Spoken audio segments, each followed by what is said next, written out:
A lot of people say that the record industry killed itself.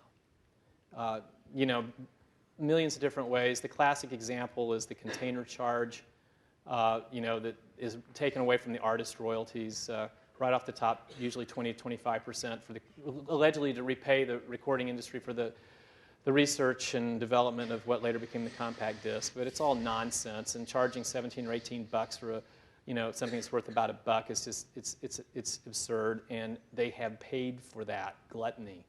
To me, I tend to have a problem with the 89 or 99 cent or 79 cent model per single or per cut, just because it's hard for me to see how, from a business model, that makes sense. A few people out there will certainly still make a very good living, but for the most part, it doesn't seem to present a good business model. And the recording industry is really desperately trying to figure out a way to gradually raise that price, but with Jobs digging in and getting more and more of the, you know, market share, and with Walmart trying to be Jobs, you know, you're not going to get it up. Most of the measures, if you read an article in Variety, for example, that talks about this, and it talks about the decrease in albums, and I have, in fact, a copy of an article from that with me. They talk about 10 cuts being an album. So it would be some, if we follow that, then theoretically, what, $8.90 would be a CD, an album's worth of material. But my premise is that I'm not sure that's a real good business model unless you're Steve Jobs and you have such a vast control over the market.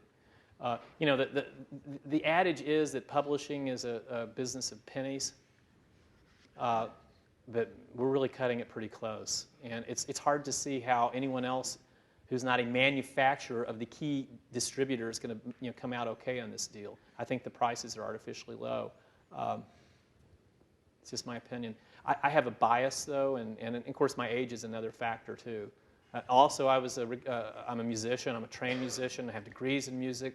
I perform music. I recorded. I've toured. So my bias and my clients were primarily musicians. So I'm always going to, you know, try to see it from their point of view. And I just don't see how my former clients can make much money out of the deal.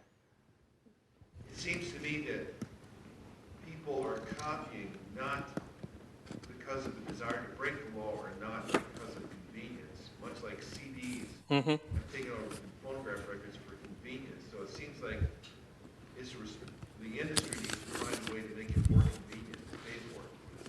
It's not the access of money. Yeah, and that argument's been posed for over 30 years since the Sony Betamax case and the whole notion of time shifting and space shifting. And that's what that was. It was a convenience argument, and it holds some water.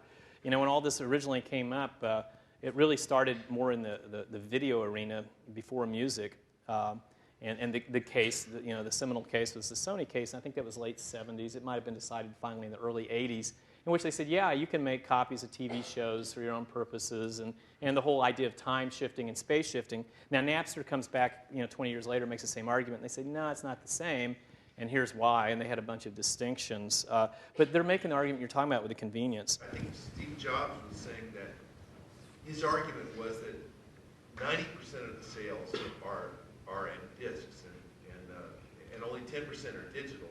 So for the 90%, the record company is not controlling your copying and distribution, although legally there's a right. So his argument is, if their record companies are selling 90% of it in a duplicatable form, why should we be penalized for the other 10%? Well, his numbers are not accurate. And I actually have those numbers with me. If you want me to fetch it, I'll tell you. It's more. I'm sorry, excuse me. I'm sorry, I read in 2006 that 10% of global record sales were digital, roughly $2 billion. That might be right. His other, but that can't really follow, because the numbers that I have, in fact, looked at earlier today, related to another matter, indicated more like 42 to 46%, and it was down 7% from 2 years ago. And then there was another category which included Walmart and Target as alternative distribution. Here is the numbers that I was checking out earlier.